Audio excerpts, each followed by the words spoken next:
Since traditional blockchains such as Bitcoin and Ethereum are completely public ledgers, they are only pseudonymous, which means that it's possible to link together all the transactions made by the same user, or at least the same wallet address in any case. There are, however, ways to mitigate this, ways to make transactions private, and the most important of these is the use of coin mixers. Now, coin mixers work in the following way.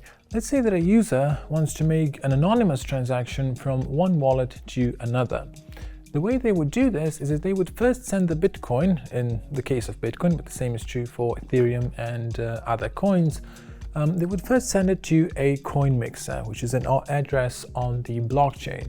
Then, at some later point in the future, this Bitcoin would be sent to the destination wallet. Now, of course, both of these transactions would be publicly visible, but the point is that the coin mixer would have plenty of inputs and outputs. It would be an address that would be used by many different users, and it would have a huge number of incoming as well as outgoing transactions.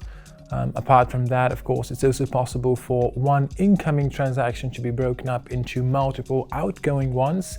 So that makes it essentially impossible to link an incoming transaction to an outgoing transaction with any degree of certainty.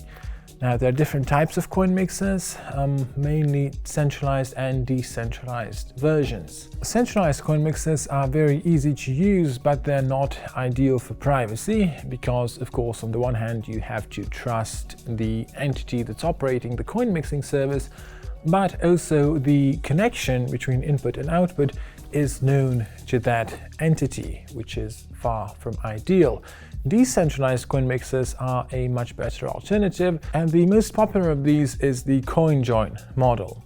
The way this works is that basically you'd have a transaction on the blockchain which has, let's say, 5 inputs of 1 Bitcoin each and 5 outputs of 1 Bitcoin each, of course minus the transaction fee.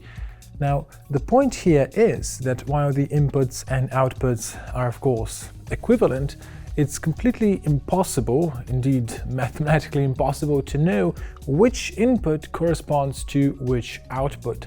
This makes the transactions essentially completely private.